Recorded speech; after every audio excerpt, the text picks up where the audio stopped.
candy with style. It's about to get wild. Let the Raiders roll. Yeah, let the truth unfold. Las Vegas in our veins, like a story told. People went through the speakers, shaking up your soul. Yeah, we're Lunatik real. Always on the run.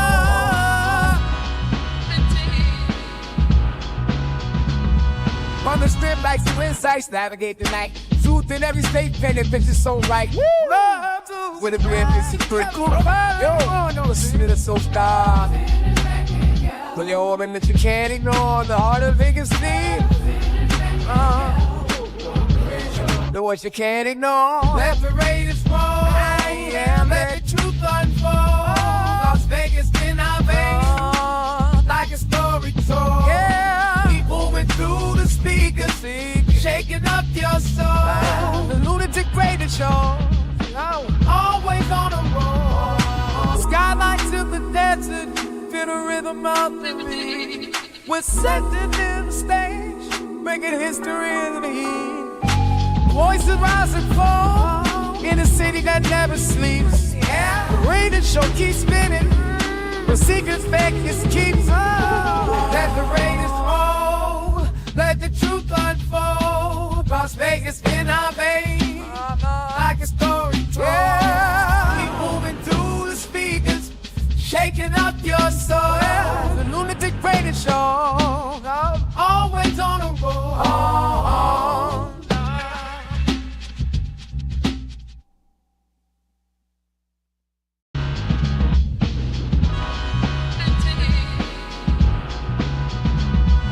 The city like splash me, right the biggest night news on the radio. About to hit another high, everything you wanna know. But the scoop make it fast. To tax tag, gotta make this moment last. We bring and go, half strip like in the candy with style. It's about to get wild. Let the Raiders roll. Yeah, let the truth unfold. Las Vegas in our veins, like a story told. People went through the speakers, shaking up your soul. Yeah, we're Lunatic real. Always on the run. From the strip like two insights, navigate the night. Truth in every state, painted pictures so right. With a brand new secret. Yo, no, listen to the soul star. Pull your organ that you can't ignore. The heart of Vegas need. The voice you can't ignore. Let the Raiders roll. Yeah, let the truth unfold. Las Vegas in our veins, like a story told. Yeah, people went through the speakers, shaking up your soul. The Lunatic Radio Show, always on the road. Skylights in the desert, feel the rhythm of the beat. We're setting in the stage, making history in the heat. Voices rise and fall in a city that never sleeps. Yeah, the radio show keeps spinning, the secrets Vegas keeps. Let the Raiders roll, let the truth unfold. Las Vegas in our veins, like a story told. Yeah, keep moving through the speakers, shaking up your soul. Yeah, the Lunatic Radio Show, always on the road.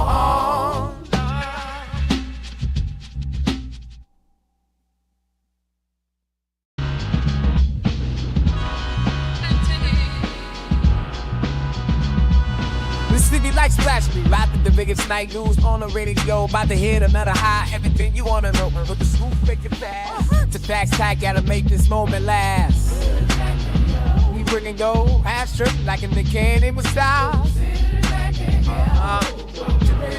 It's about to get wild. Let the Raiders roll. Yeah, let the truth unfold. Las Vegas in our veins, like a story told. People went through the speakers, shaking up your soul. Yeah, we're Lunatic real.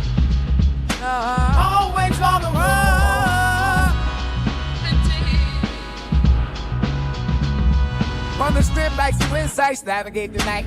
Truth in every state, painted pictures so right. With a May I have your attention, please? 10, 9, 8, 7, 6, 5, 4, 3, 2, 1. Welcome.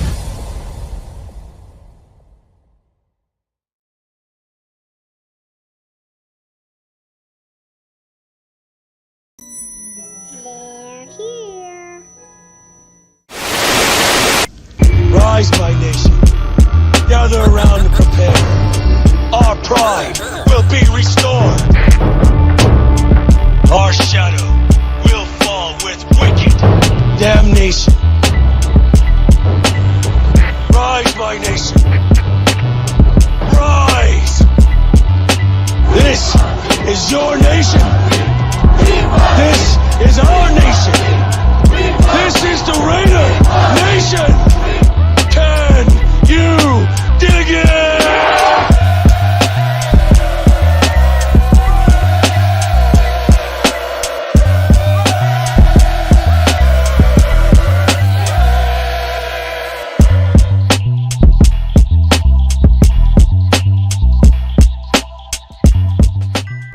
What it is, Raider Nation, top of your Wednesday evening, bottom of your afternoon. Welcome to another episode of the Lunatic Raider Show with yours truly, Lunatic Raider, man. Today we got a good show for you. We're gonna talk about Jacorian Bennett like I promised you guys yesterday. But then we're gonna get into Brennan Carroll, the son of Pete Carroll, who is now this year's offensive line coach. And there's some interesting connections connecting the dots, and also we're going to touch on shout out to the sports man. He dropped a short yesterday on Instagram, and he read a story about Jacoby Myers. We're gonna talk about all this. There's a lot of interesting things floating out there as far as possibilities and connections. We're gonna connect the dots. So man, enjoy this show, man. Shout out to the world's most dangerous chat. Here as usual on time, you feel me? How we get down with the get down. Man, let's get to it, man. Let's go. We got Desert Raider in the building, man. Salute to you. Tops, man, thank you for pulling up. I appreciate you. Of course, the lady, the Miss Lunatic, man. We got Raider Peaches in the building, man. Supporting the nation to the fullest, you know what I mean? Salute to you, Miss Lady. Who else we got in here? We got 93 Navmen in the building, man. What it is. Thank you for pulling up, man. I appreciate you for being here. Yes, sir. Raider Pete in the building, man. Salute. Top of the evening, bottom of the afternoon. How we do it, man. You already know. Oscar, what it is, man. Salute to you as well. Thank you for pulling up, man. Pleasure to have you here. Yes, indeed. Yes, indeed. Let me see who else we got here. Captain Rodolfo. Hey, Rafa. Salute to Rafa. I gotta add your channel to Raider Vision, bruh. So I'm gonna get to it, bro. I got a lot to add on there, bro. But we're steady evolving on the website, man. We're starting to pick up traffic on there. Shout out to everybody that joined the mailing list. Y'all can also do the same. Go to Raider Vision, spelled VIZION.com. Your one-stop shop for Raiders, everything Raider. Please go on to the emailing list because we will start sending out information on stuff going on with the channels as well as the website, and there will be giveaways throughout the season. So yeah, please do that, man. Just go in there, put in your name, put in your email, and we'll put you on the mailing list so we can keep you informed and up to date on everything Raider Vision. You feel me? Thank y'all. But I got you, Ralph. I gotta add it, bro.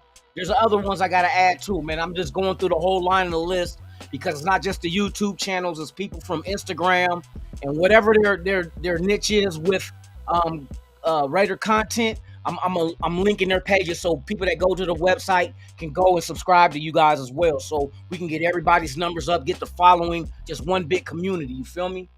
Shout out to all y'all, man, for real. Mike G in the building, man, my guy, man, what it is. Yes, indeed, man, good to have you here, my brother, for real. Eric Raiders hater in the building, man, salute. Hope all is well with you, man, for real. SoCal Sound in the building, as usual. Yes, indeed, never miss a show, man. I like that. Who else we got up in here? Vasily? Vaselli, I hope I got that right. Salute to you. Thank you for pulling up. Pleasure to have you here. Yes, sir. Yes, sir. Let me get out here, man. Where we got Raider Pete in the building, man. What it is? Salute to you. I'm trying to catch up with y'all. Y'all so advanced on me. J Dog, of course, my guy is in the building, man. B Al, what it is, man. Salute to you. Everybody pulling up, man. And one time for your mind, man. You know what it is. Amount of time. There you go. There you go. There you go. There you go. There you go. Hey, where you at? Where you at? Where? Oh, the chat right here. There you go. There you go. Shout out to everybody, man, for pulling up, man. That's young Pete Carroll in the building. You know what I mean? Like I said, man, I got a good show for you guys today. We're going to talk about Jacorian Bennett. We're going to set it off, and then we're going to move into other things that was very interesting. When I started going down this rabbit hole, and I said, wait a minute. Why ain't heard nobody talk about this? Because nobody puts in the time and effort to find out.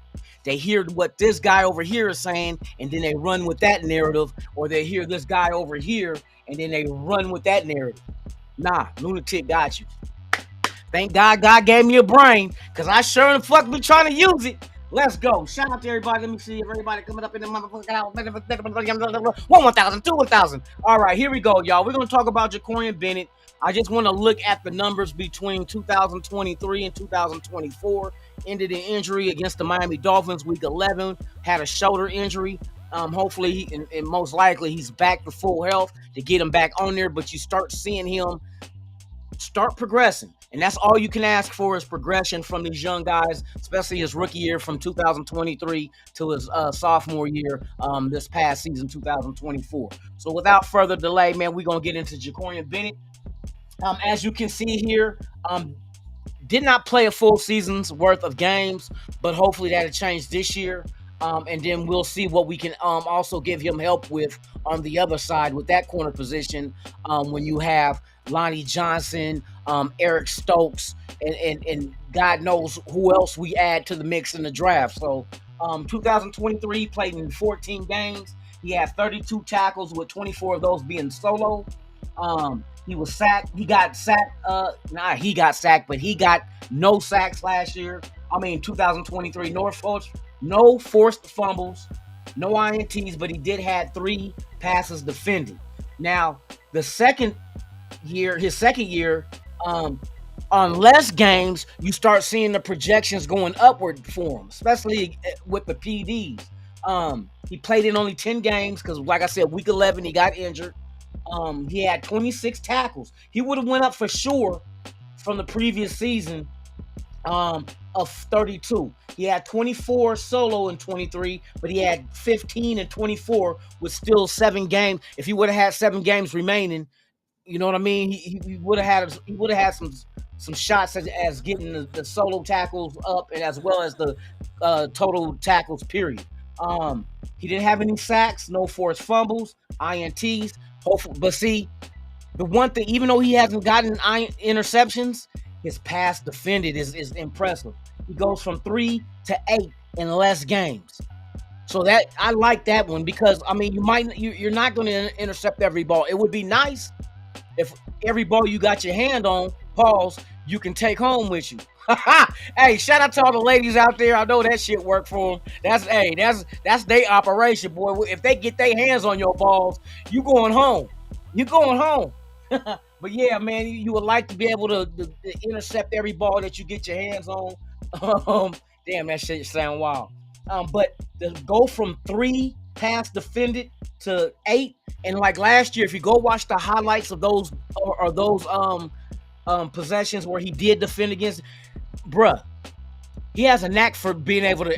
The receiver's not catching that ball. He may not intercept it, but the receiver damn sure ain't receiving it. For you to get 8 pass defended, and it wasn't just no regular, he was knocking the balls away. You know what I mean? So to go the add 5 more to your repertoire from year to year and 4 less games is impressive to me, because I just imagine what would have been at. You know what I mean? Could have gotten to the teams? Pretty sure it could have.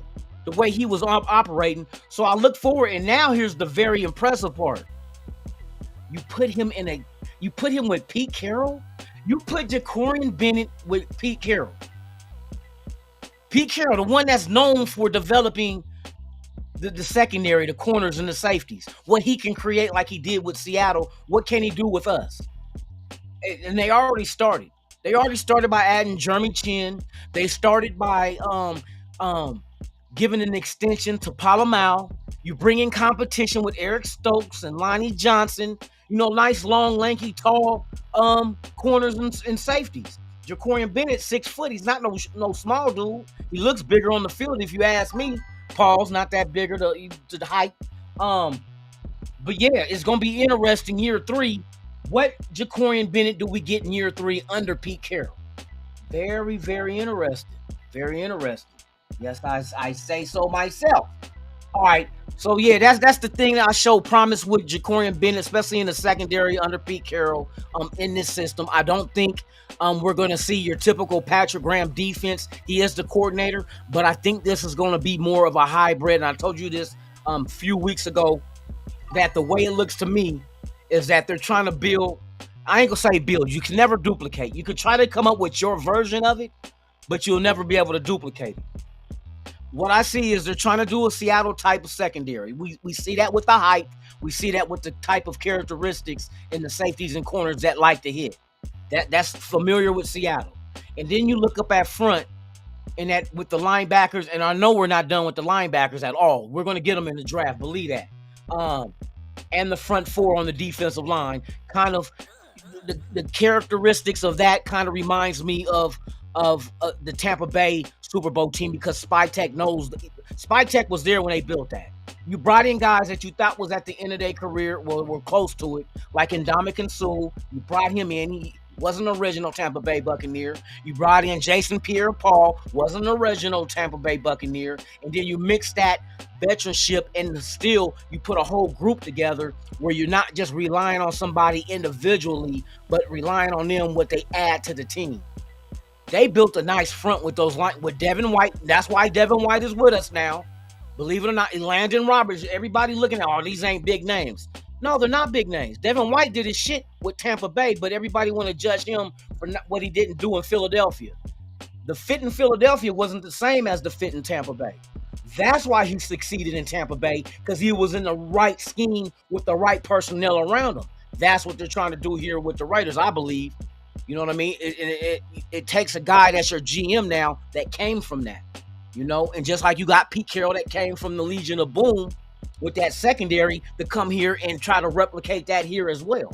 So they're trying to get that pressure up front, but lock down everybody in the secondary. Now, Philadelphia last year in the Super Bowl versus Kansas City showed you something similar to that. Now, the cover 3 defense that Pete Carroll ran in Seattle is very similar to the Fangio defense in Philadelphia. Thus, the outcome in the Super Bowl, which the pressure came from up front, you let the linebacker, if you can get pressure from your front 4, your linebackers can help in covering the passing lanes with the safeties and corners, which leaves nowhere to throw. And that's exactly what happened to Mahomes. He had nowhere to throw. It wasn't that the pressure was just this. Well, the pressure up front was great, but you had extra help in the secondary to just lock down where we're not going to get you. We might not be able to guard everybody on your offense, but there damn sure ain't going to be no passing lane for you to get the ball to them. And that's exactly what Philadelphia did. So like I said, Philadelphia's defense, very much similar to what Pete Carroll did in Seattle, hands down. So now the aggressiveness in Philadelphia is up front compared to what Pete Carroll had in the secondary. I think they're equal. The front of Philadelphia was as far as the aggressiveness and the way they played is similar to the secondary of Seattle back when Pete Carroll took them to the Super Bowl. So that's the one thing I see there.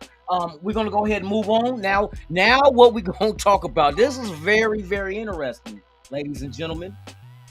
Shall we get into it? Let me get back into the chat. Make sure everybody is a holler out. Navy Vet, man, what it is, my guy, man. Salute to you. Tops, thank you for pulling up. James Firepaw, you already know what it is, my brother. It is what it is. Might have time. There you go. There you go. You know what I mean? So yeah, man. But I got some very interesting connections right now. So y'all sit there, hold tight. Let me get a drink of agua. Salute to the nation, man. Without you, there's no me, and without us, there's no nation. There's only one nation. That's the Raider Nation, man. Hey, salute to you. I'm off my water. I gotta get on my I be knocking beers and tequila back on the weekend. So all week I drink my hibiscus tea, which is good for your liver. And I drink all water all week long, and then the weekend I dive into it. Shout out to Kendrick Lamar. Can't wait till the concert next month. Let's go.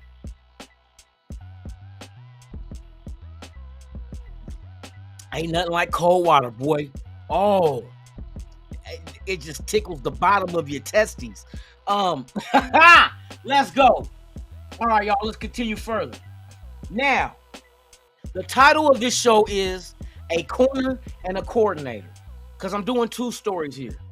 But when I got to Ja'Cory Bennett, I went to look at the stats, see the progression. I see the progression against defending passes on par. I love where he's headed on that. Hopefully he's back 100%. It was just a shoulder injury. Thank God it wasn't no knees, ankles, or Achilles type situation. So he's back. Now we're going to talk about Mr. Brennan Carroll, the son of Pete Carroll. Brennan Carroll was the offensive line coach and the offensive coordinator for the University of Washington last season, but he was only there for 1 year. Where was he at before then? Before then, from 2021 to 2023, he was with the University of Arizona as the same position. Offensive line coach, offensive coordinator. At Arizona, his national rankings, total offense ranked 20th in the whole nation with 448 yards per game. This is under Brennan Carroll. I was wondering, let me look at Brennan Carroll. I know it's Pete Carroll's son, but it got to be more to it than that. You wouldn't bring your son here if he sucked donkey balls. If he just sucked ass. No, son, I appreciate you, but I have somebody else in mind. But no, Brennan Carroll is on an upward trend. But I'm going to get to the connection in a minute. Now, the total offense, once again, was 20th in the nation. His passing offense was 8th out of every college in the CBS. I said CBS, FBS. Every football team in the country in college level, he was ranked 8th in the offense passing with 308.3 yards per game. Under him, he was the offensive coordinator and O-line coach. Now, I was thinking, well, shit, let me go back and look at the offensive lineman last year with the University of Washington and see the kind of connection that Carroll might have had with them.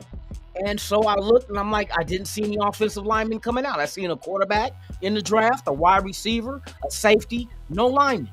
So either they're not ready to come out or they weren't that good to come out. Now, I said, well, shit, maybe I'm short-sighted. Maybe I'm just short-sighted looking at 2024. Let me go back and see where else he's been and let me see the connection there.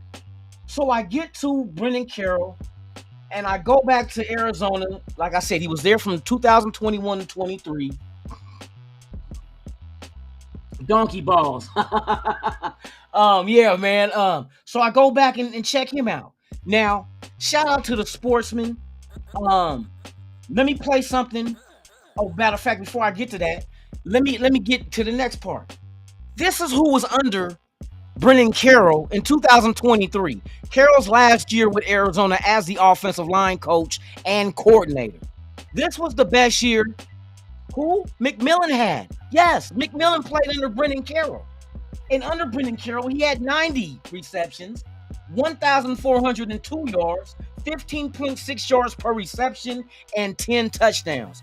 By far, his best season in college for the 3 years that he's been there. Now, the last year, 2024, Brennan Carroll left and went to University of Washington, which he was with, because he was with Seattle Seahawks before going to Arizona. Then he went to Washington. Now he's with the Raiders with his pops again. So I think the move to Washington was just to be where his pops was with Seattle since he did not coach last year. Pete Carroll, that is. But yeah, this is the connection. Teteroa McMillan played under Brennan Carroll as his offensive coordinator and line coach. And it just so happens this is the best year he had. Now, I'm not saying we're going to draft him, but if we did, I wouldn't be surprised. There is familiarity. Everybody wants to connect the dots with. We'll draft this guy because everybody's talking about Ohio State and Chip Kelly. Oh, Chip Kelly. Egbuka, I would understand why you would get Egbuka because of Chip Kelly. It makes perfect sense. Perfect sense. It's the connection. The two running backs, Egbuka, whatever. It makes sense. But here's another twist. Brendan Carroll and McMillan. All day long, McMillan has his best season as an Arizona Wildcat under Brendan Carroll. Now, here's where things get a little bit interesting with the rumors floating out there. Shout out to my guy, the Sportsman. If y'all don't know, man, go check him out. He's on Instagram. You already know. Raider Nation, Raider motherfucking Nation. Y'all know who he is. You know who he is. Go check him out. Go subscribe, follow, all that good shit. He brings you great content, and you will see him on the show one day. You will. I'm working on some shit, but y'all will. But this guy came in with some shit that he read, and then let me connect the dots on this shit. So let's listen to what he says. I was just looking at this article from called BWI Sports. They're saying that Jacoby Myers is looking for a long-term deal, but nothing's been able to transpire so far with the Raiders, saying that could be likely a trade. And let's sit back, say, damn, you know what? They did pay Malcolm Kuntz real quick. They did pay Max Crosby real quick. Are they planning on trading Jacoby Myers? And if they are trying to trade him, they're doing it the right way. They're not saying, hey, guys, we're looking to hopefully trade Jacoby Myers so that way his value can tank. You got to do that behind closed doors. So my only issue with it is he's a certified possession receiver. Now, what can the Raiders get for him? That's very interesting.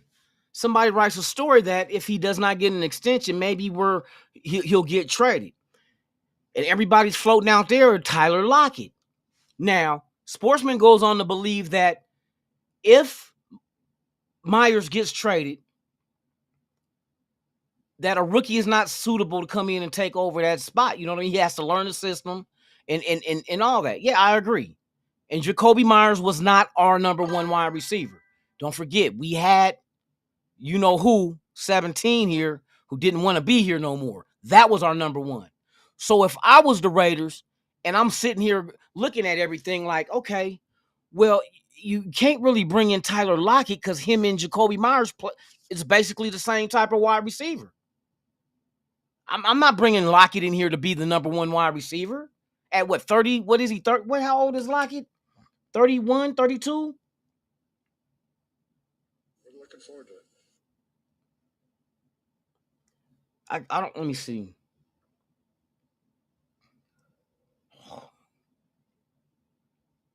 So the thing to me is, it makes sense if you did get not Jacorian, but if you got Lockett and brought him in, what's his Wikipedia? He's 32. I'm not bringing in the 32-year-old Lockett who's would not be my number one wide receiver, but he would be the equivalent to Jacoby Myers as far as the type of receiver he is. So if I do that, I still got a gap at number one wide receiver. But then comes McMillan. Brendan Carroll's protege. No, not his protege, but one of Brendan Carroll's students from the University of Arizona. The connection. He is a number one wide receiver. So maybe you're not bringing in signing Lockett right away until you can move Jacoby Myers if there is no extension on the table for him. See, the rumors is out that, no, the Raiders weren't looking to extend him. They said not Lockett. They said Myers is looking to be extended. So he wants an extension. But the Raiders ain't budged on that yet. Now, I don't know what's going on behind closed doors. I'm not going to assume shit because when you assume, you know who's getting the ass. Exactly. Getting the ass in of the bread. But it's very interesting how this landscape is shaping up. We're getting close to the draft. Lockett has no home. Now there's rumors that Jacoby Myers wants an extension, but the Raiders ain't gave him one yet. Now they're not putting it all out in the news, just like Sportsman said. They're doing it the right way. They're not saying, "Oh, Myers is available." Then that way, like he said, his value will plummet. And he asked, I didn't play the whole thing that Sportsman said, but he said, what's the game plan for John Spy taking in? What are they planning? It seems to me that one direction they can go is if they move Myers at the draft.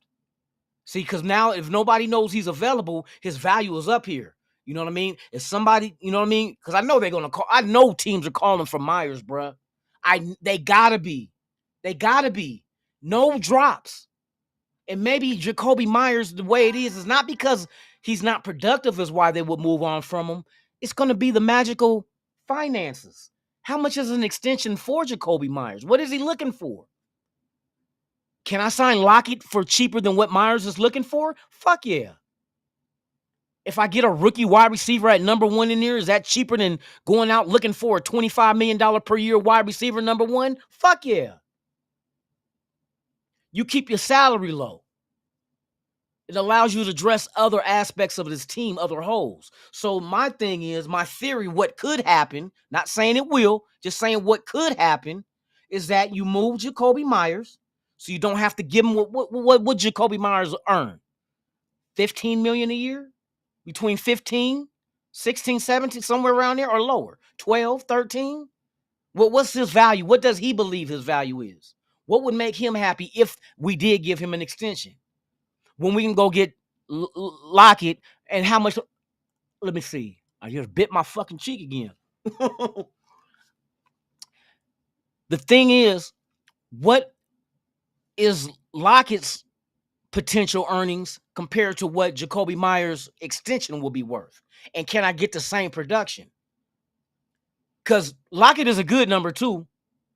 Even when DK Metcalf came to Seattle, Lockett had 4 straight years of 1,000+ yards per season. Oh, yes, 4 straight years with DK there coming in his rookie year. So it makes you kind of think like, okay, if I can get the same production for a lesser value and go out and get my number 1 wide receiver in the draft, I'm set. Now, McMillan at 6, I don't know. I don't know. You can get him later. I know you could. You could. Everybody seems to believe that Jonty will be gone before 6. And then that will make all the sense in the world. If Graham is off the board and Jonty's off the board by the time 6 comes, I don't think Shador is going to be it. Now everybody's pumping up the name, that guard from Missouri. That possibility. But I don't think the Raiders are the team to leak out shit like that. Other people's leaking it to cause domino effects within the top 6 picks. Nobody knows what the Raiders is going to do. That, like I said, that number 6 pick is the golden pick of the draft. Right now, the way the landscape is of everything in this draft, number 6 is that one. Because you pretty much knows what the first 5 is going to be. You know what? Probably 2 quarterbacks can come off. You know Abdul Carter's gone. You know Hunter is gone. So there's no question marks. It just, the question marks in the top 5 is where do they go? Not if they go, but where. Abdul's going to go, but where? Does he go to Cleveland or does Cleveland go Shador? If he does, who does New England pick? Abdul Carter? What about Henry? Where does Henry, Travis Hunter, where does he go? It's not that he ain't going in the top 5. It's where. So you know who the players are. You just don't know where the teams they're going to go to. But 6, nobody knows what's going to happen at 6. Other teams want number 6. I just heard the Niners came out yesterday. The Niners are calling teams, here, get this one. The Niners are calling teams in the top 6 about trading up. That's peculiar. Just so happens just up to 6. Who has the 6th pick? Oh, the Raiders. And the Niners got draft capital, so they can hey, if you want that 6th pick, bruh, shoot that shit. You know what we want. They got it. They got 11 picks in this year's draft. 11. I want that 2nd and that 3rd. You know what I mean? Then you got people like the Bears that want to move up. They probably won't deal with us because if they want Jonty and they believe we're going to take them, they're going to jump us to 4 or 5. They definitely ain't going to get 1, 2, or 3. That's not for sale. The way it seems, 1, 2, those 3 teams is not, no. Cleveland ain't trading back, Giants ain't trading back, and Tennessee ain't trading back. They got their eyes set on who they want. 6 is that magical number because the Bears can move past us to get a Jonty. But then you got somebody like the Saints. We've been talking about the Saints. What is Shador's there at 6? Saints need a quarterback. They just want to jump up from 9 to 6. 6 is that prime example. Saints don't want to have to move up to 4 or 5 if they don't have to. That's more assets they have to give off because the value of those picks, of course, is more than 6. 6 is prime. 3 spots up, prime. I don't have to give up too much. Top 5, if you really want this pick, New England and Jacksonville say, you want this pick, I want your firstborn. So it's very interesting how this draft is going to go because number 6, prime. If Graham is there, I wouldn't be so... Depending on who's there at 6, it's going to show you all the teams below us that's willing to move up just to get them, especially if it's somebody that we're not trying to draft. If we're not trying to draft them, Raiders, what you want for the 6th pick? I fuck with the Bears, though. Bears got 2 second-round picks. And you ain't got to fall back too far. You could get 2 second-round picks, get McMillan, get Hampton, and probably get Milroe if you want to. If Milroe don't fall out, if Milroe falls out the first round with 2 second-round picks, because you got to remember, we would have 3 second-round picks if Chicago did that deal. If Chicago say, look, we want to move up and get Jonty if you don't want him. Okay, just give us your 2 second-round picks and be done with it. We don't ask for nothing for next year, nothing else this year. Just give us your 2 second-rounders. That gives Raiders 3 second-round picks. 4 positions can be filled within the first 2 rounds of high-quality, caliber-type talent. So that's the way I see that shit. Shit is starting to get real, y'all. We every day that comes off the calendar, we're a day closer to the draft. And a day closer to finding out what it is the Raiders got up their sleeve. Because right now, the way they've been doing this, I've been reading different articles and different takes, and the way that they talk about how the Raiders is approaching this, bruh, they got a plan, bruh. We just don't know what the hell it is. You know what I mean? We just don't know what the hell it is. What is it? We're going to find out next Thursday night. Oh, yeah, I'm going to be live, and a couple of other content creators are here. They're trying to do something out here in Vegas. I don't know how it's going to go down, where we're going to be at. Oh, I'm going to be live. Tune in. Hit that notification bell. Tune in. For 3 days, I will be live with the info. We're going to figure all this shit out. We're going to see how it unfolds, because right now, it's a guessing game. Nobody knows as far as us. And right now, it just seems to me that 6th pick is the sweet spot of the draft. It's the sweet spot. Number 6 is going to dictate what the rest of the first round is going to look like. Our pick is going to dictate what the rest of the first round is going to look like, because nobody knows. Nobody knows. Somebody might, who might fall there at 6. You know what I mean? I don't believe Abdul Carter will get there to 6, but it all depends. It all depends, bro. If 2 teams jump over us to get 4 and 5 to get something before they think that we might get them, that changes the whole dynamic. And then it still comes to us at 6, like, damn, who's there at 6? If they're jumping up to get a Jonty and a Shador, and I'm talking about the Saints and Bears doing some shit like that, or even the Niners, that, like I said, the Niners they called the top 6 teams about moving up. So that means we have talked to them. We have talked to them. Ain't no team in the top 6, they're not going to say, no, I'm not listening to offers. No, because there might be an offer that might be like the one that the Saints did for Ricky Williams back in the day. They sold their whole draft. You know what I mean? They sold out their whole draft for Ricky Williams.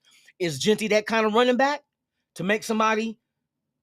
I tell you, somebody who could. I don't know, though.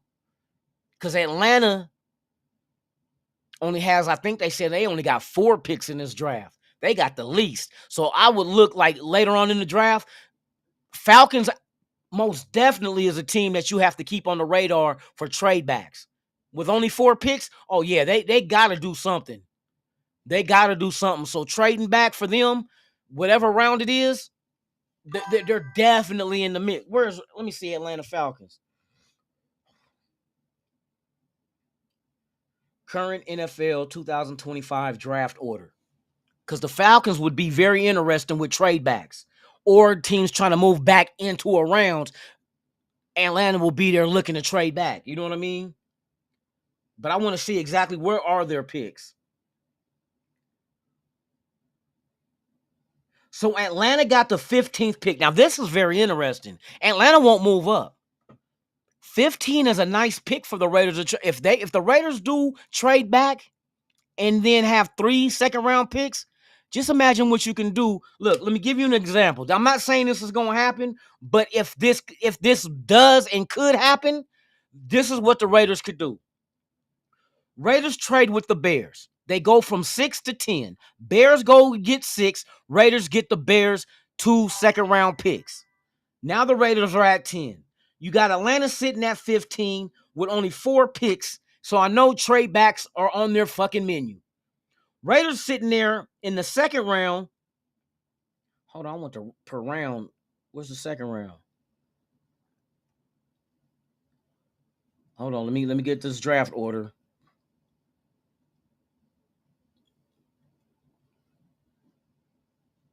So if we move back with the Bears go to 6, we go to 10, we get their 2 second-round picks. Their 2 second-round picks. Hold on. That's the mock. I don't want the mock draft, fool. Where's round 2? Let me see by rounds. Board. Okay. Oh, no, that's something else.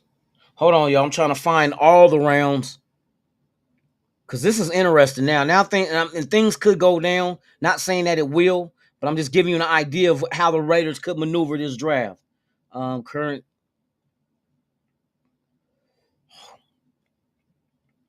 And see, the Niners are at 11 if they move up. So, I mean, Bears or Niners, we got action at getting some draft capital and being able to still, just flip-flop with them in the first round. What's the second round? Okay.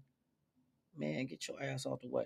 Round 2. So if the Raiders have their own pick and the Bears 2 picks, that means the Raiders will have number 37, which is their own, the Bears 39, and the 41. So we have 37, 39, and 41. You mean to tell me with those 3 second-round picks, we can't take 2 of them, give them to Atlanta, and go back to 15? You mean it in their high second-round picks? 37, 39, and 41. Was it 41? 41. You give up 39 and 41, give it to Atlanta to move back into the first round. You might have to give them something else. It depends on the value, but it's not too far-fetched because then that gives Atlanta more picks because I know they're gonna look to trade back. 15 is up for sale. I believe that. In this draft, Atlanta will be looking for a trade back partner. For real.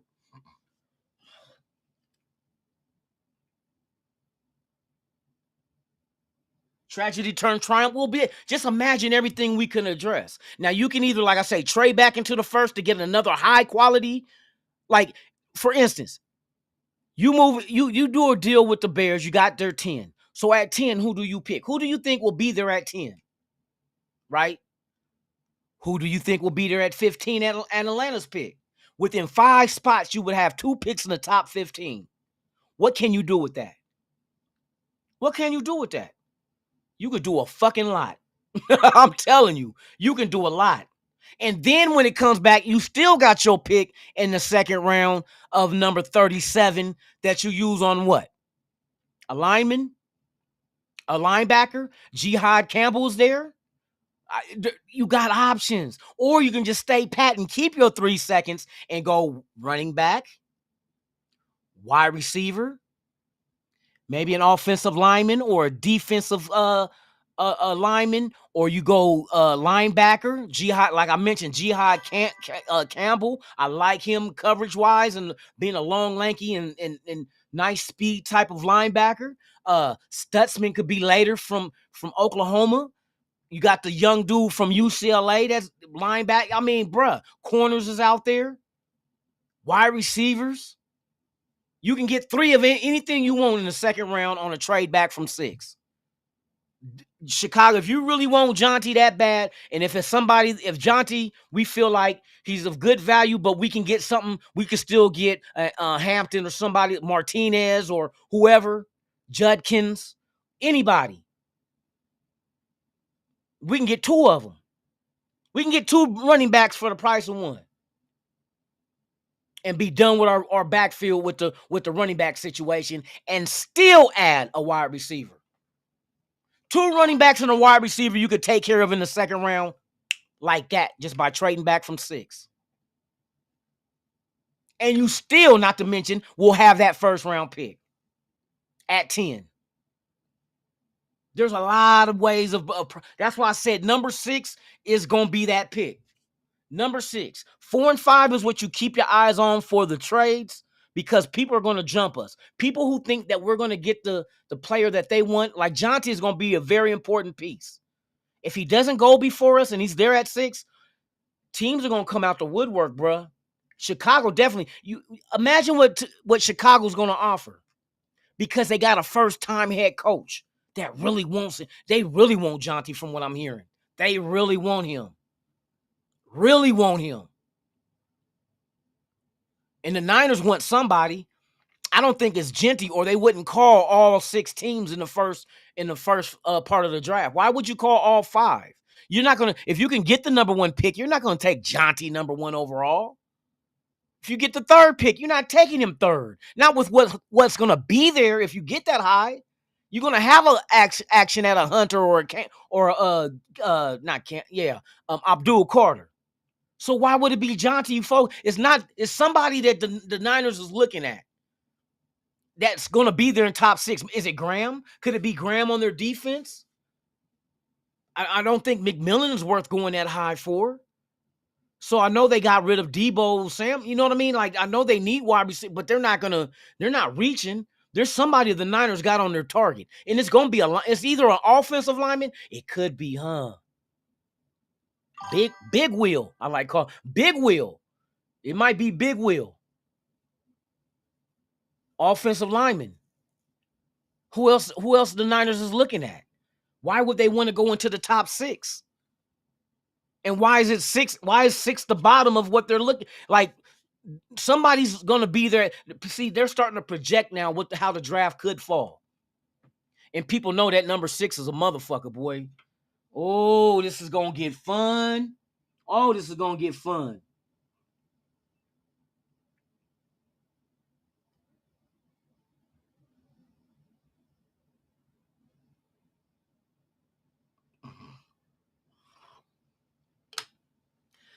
Colton Miller, could be on the trade block. You can get asset if you're gonna go a rookie. But see, that's the whole question right there, though. Rookie. I wouldn't move off of Colton Miller just yet. You're gonna need, because rookie linemen, that's the ones that they're gonna bump their head the most. Your penalties, holding calls. You know what I mean? Passing. I mean, it's a lot of shit. Sacks given up. There's a lot of offensive linemen make their mistakes on the offensive line. I think it's more detrimental than any other position. A rookie offensive lineman can cause you to lose your quarterback for the season. No other position is gonna do that. The running back ain't gonna cause the quarterback to be put out for the season. Wide receiver ain't gonna do it. It's an offensive lineman. So their mistakes to me are more detrimental than any other player in that offense that's not a lineman. Just because they can give a defensive end a clean shot. Rib broke. Collarbone broke. We seen old Aaron Rodgers' Achilles. ACL, MCL, ICL, patella tendon, patella itself. It's a lot of things that could go wrong with an offensive rookie on the offensive line. That's just facts. That's why I don't like offensive linemen starting unless they're covered. And what I mean by they're covered, that they play positions such as anywhere from left guard to right guard, even including center, because they're protected. They're covered on both sides. You got either a tackle on one side and the center on the other. So you have help. Tackles, you're on an island. You're on an island. If you get beat as a tackle, especially a left tackle and a right-hand quarterback, everything you can think that can go wrong that's horrible can go wrong. That's why with rookie linemen, I'm good.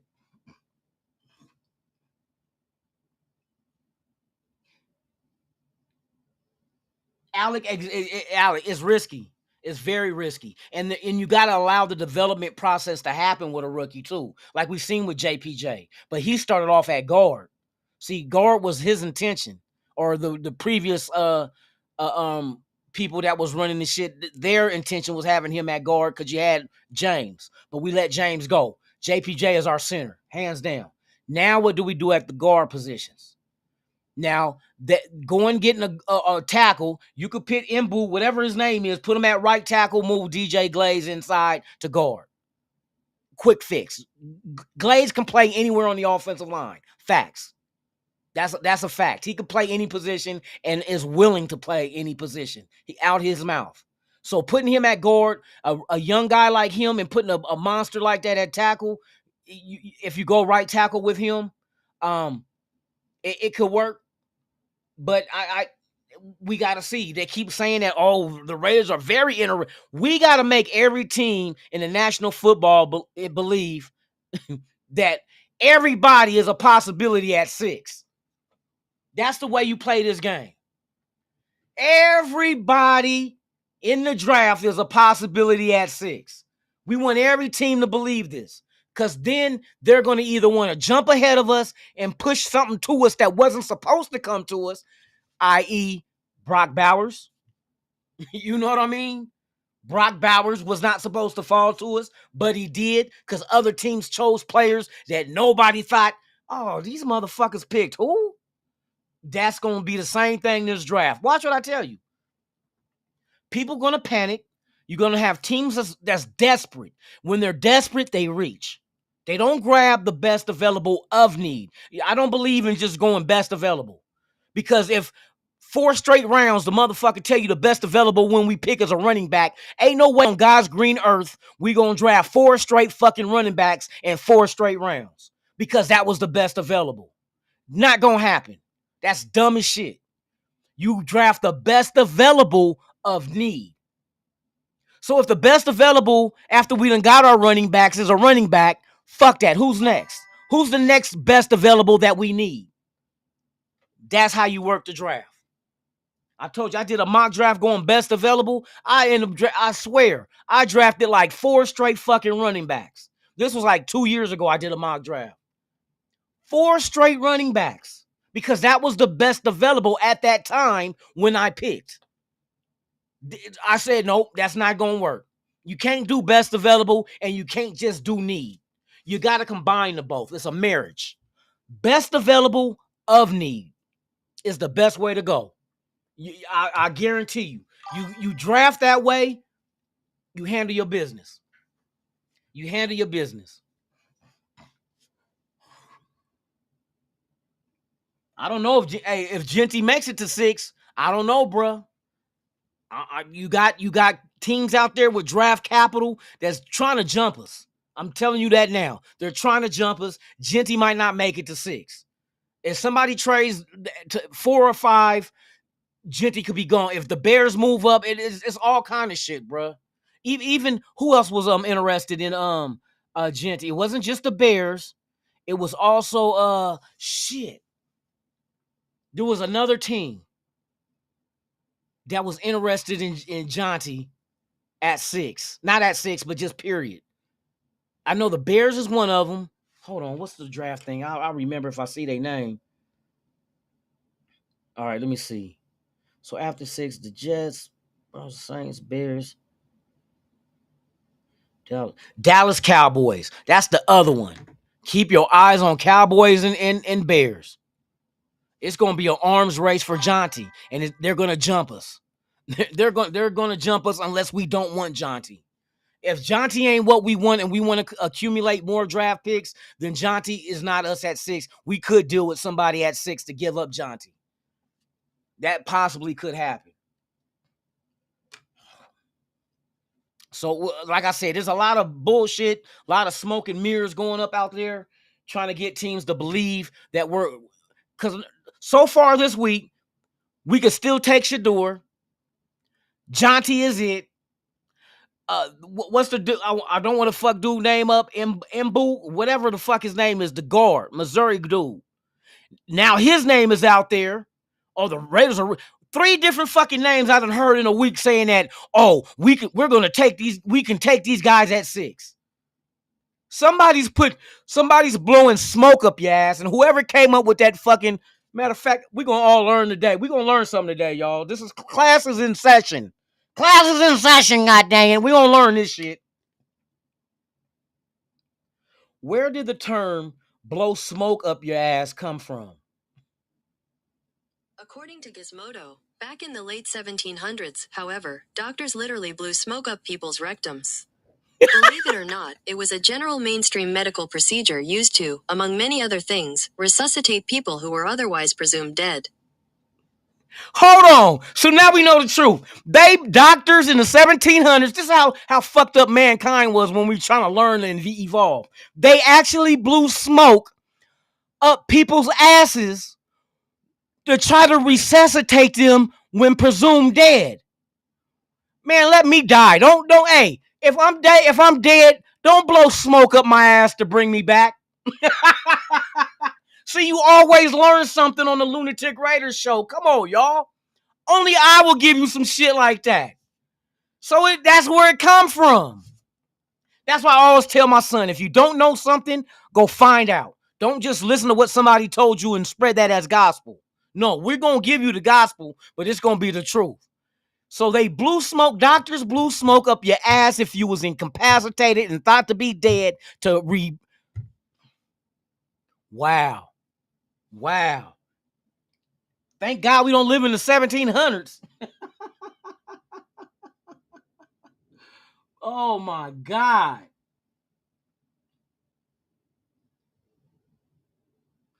Hey, Willie Lampkin, I'm telling, hey, y'all, I watched this dude's film, bro. This dude, for him, and I think the thing that we all laugh about him, because he's 5'10", 290, 5'10", 290, dude out of North Carolina guard. Go watch this guy play.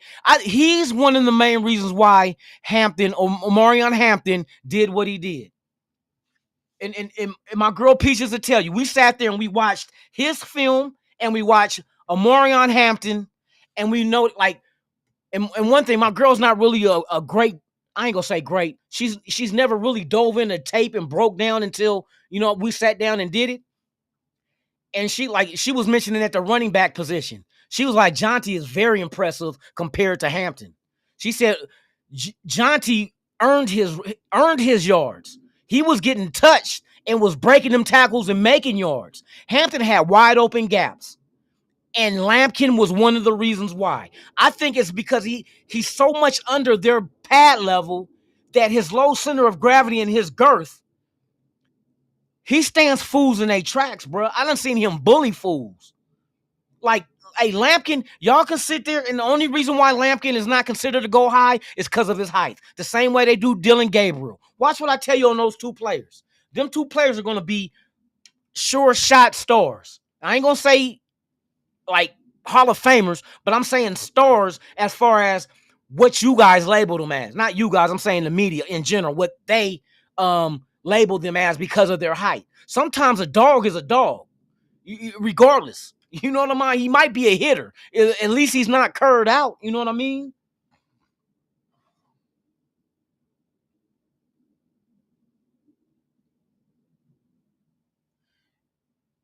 Yeah, Ray, let's see. Imagine if we drafted good. There was an O-line.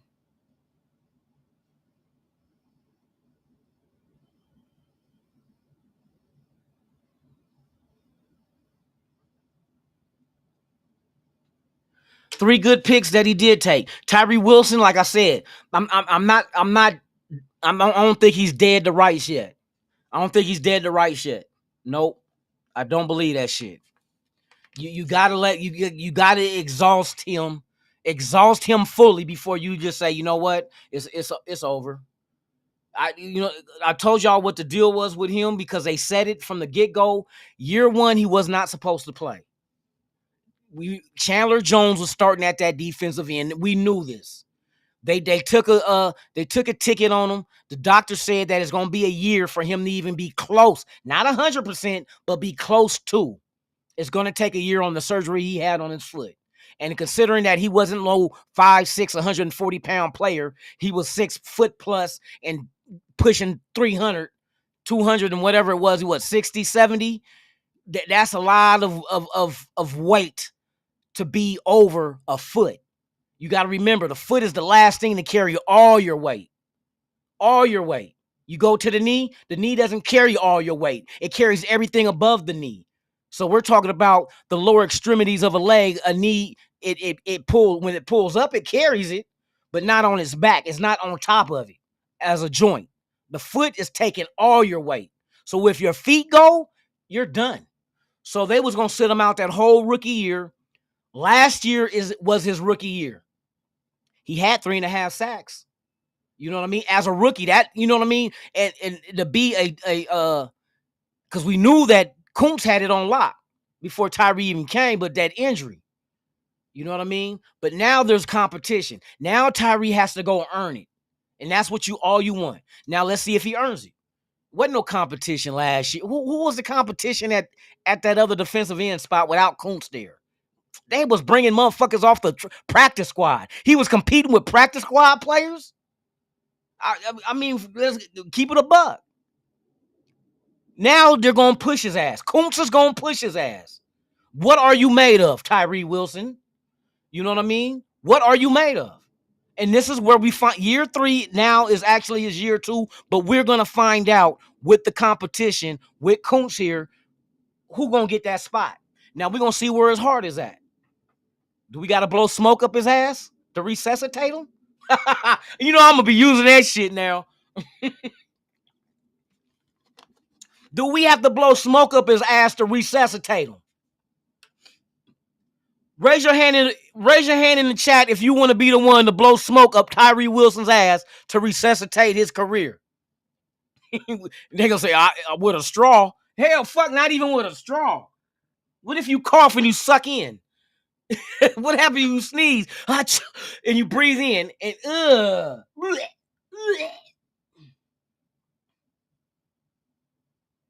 So you know what I mean? It's the draft is getting here, y'all. Hey, keep fucking with your boy. We're gonna be all right. We're gonna cover this shit. Shout out to everybody watching. Please subscribe to the channel if you haven't. Once we get to 3,000 subscribers, it will be one lucky subscriber to win a brand new TV. That's right, TV. Brand new. Shipped to your house. Shipped to your house, no problems, no nothing. Let's get this channel to 3,000, and one of y'all will be lucky. Next week, when we do the draft, I will be holding maybe let's see, day 2 is on a Friday, prime time. Captain Point, salute to you for becoming a member. I appreciate you. Yes, indeed. Yes, indeed. We're going to have fire content coming, y'all. We got a lot of behind-the-scenes shit coming, so just stay tuned. But, yeah, we will be giving away 2 jerseys of whoever the first pick the Raiders make this year. 2 lucky subscribers will be randomly chosen. We'll do it live, and they will win those jerseys of the first pick the Raiders choose in this year's draft, man. Thank y'all for pulling up, man. I hope y'all was enlightened. I hope you was entertained, enjoyed the show, informative. Now you know where the term blowing smoke up your ass came from. You know what I mean? Now we know what it is. Kind of seems to me it's used out of context. You know, we think when somebody blowing smoke up your ass, they lying to you. Don't blow smoke up my ass. No, they were blowing smoke up your ass to bring you back. Shit. So with that being said, man, you guys enjoy your hump day, man. Be safe out there, man. I'll be back tomorrow, same Raider time, same Raider channel right here on Raiders Allegiance, man. You know what it is. It's the Lunatic Raider Show, man. Y'all take care. Be safe. Make it back home to your loved ones. I'll see you guys tomorrow, Thursday. Let's get it. Without further ado, man, hey, like I always say about this time, I'm out this bitch.